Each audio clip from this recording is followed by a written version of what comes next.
All right, Darren Batella live for us on Capitol Hill.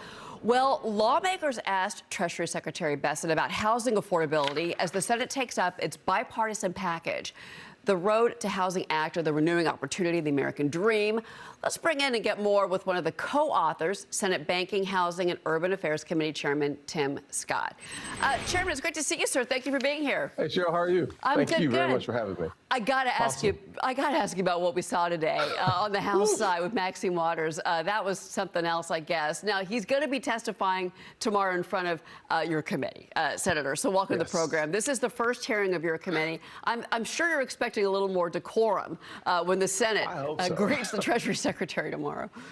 That was awful, to be honest with you. Scott, God bless you for being there. No question about it. To watch the ranking member of the Financial Services Committee tell them to shut up, that's just disrespectful. What we really want is the American people to be informed and educated on how we are working for them. They're our bosses. We don't work for Scott Bessent. We work for the American people, and Scott works for them too. And so what we'll talk about tomorrow is how to make sure that 2026 is a year of affordability, starting with housing. The average first-time home buyer, Cheryl, is 40 years old. Today is my mom's birthday, and she became a first-time home buyer at 38 years old. I want to drop that age, and the Road to Housing legislation that passed through committee 24-0 is the way we get it done. Thank God President Trump agrees with the vast majority of that legislation. We look forward to working with our friends in the House to make that a law so that the average person in this country experiences their version of the American dream, because President Trump made a commitment on the campaign trail, and we're going to keep that commitment in government. Understood. And certainly a part of bringing the cost of housing down is getting interest rates down. That, of course, is going to be on the shoulders of the next Federal Reserve Chairman. So I got to ask you about this, because you've got the Democrats on your committee are threatening to block his nomination and to block him from getting any further because they want the investigation into Jerome Powell thrown out. How are you going to handle this, sir, as the chairman of this committee? Well, the good news is that we have 13 Republicans, 11 Democrats. There's enough politics. The bottom line is we have enough votes to get Kevin Warsh across the finish line. I've known Kevin for 10 years, and here's a guy who the last time he was before the Senate, he was able to get through with a voice vote. A voice vote, Cheryl. Think about that. I mean, everybody voted for him, and no one had opposition. I don't expect that this time, but what I do expect us to do is to dig into his economic philosophy. I'm hoping that interest rates come down this year with at least 3 or 4 cuts to come. What does that mean for the average first-time home buyer? Lower interest rates means lower payments. It also means to the average person in this country, all things become more affordable as our economy continues to produce higher than expected results for everyday people sitting at their kitchen table and asking the question, can I afford it? Certainly understood. And you're right about the math on your committee to get Warsh out of committee. The only problem here is maybe Senator Tom Tillis. Have you had any conversations with him? He's made some pretty big statements. He has, and we're not going to negotiate through TV, but what I will tell you, Cheryl, because we like you so much, is that Tom Tillis and I had a very productive conversation this weekend about getting Kevin Warsh through the committee. The best way to do that is the conversation we had this weekend will produce fruit.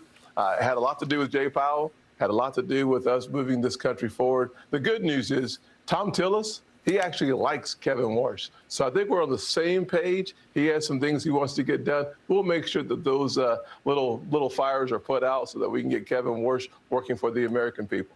I want to ask you about this. This just crossed just a few moments ago. President Trump giving an interview with NBC, and he mentioned Kevin Warsh. He was asked about it by this reporter.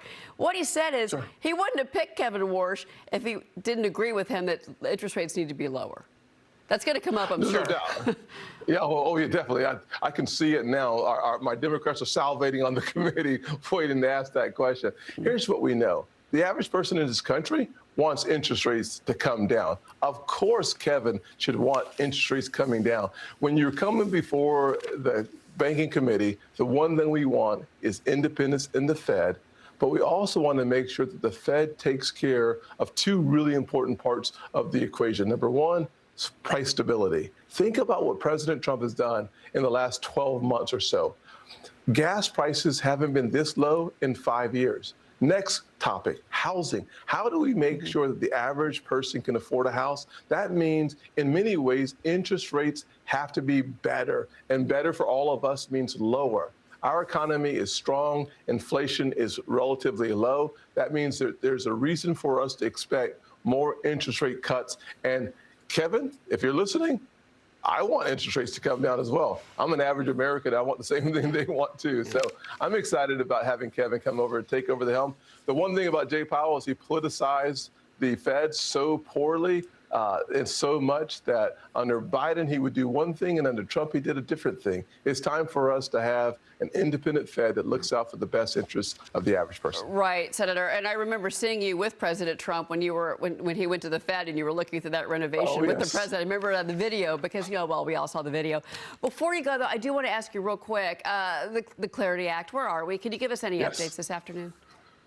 Well, Monday, the banks and the crypto industries met at the White House to solve the issue around rewards. We're going to have a compromise there. Both sides have to give a little so that the average person in our country experiences democratization and lower prices and easier access. For that to happen, both the crypto industry and the banks have got to come to an agreement to allow some level of rewards to be offered, but to not do it on just a balance. So we're going to have to make it a little more of a complicated formula for them to offer the rewards. But we can do that because we do not want anyone assuming that it's a savings account, but we also do not want to stop innovation and competition from coming into our financial space, making it easier for the average family to afford more. Yeah, sure. Well, the banks, of course, are nervous. There's going to be this massive flight of capital.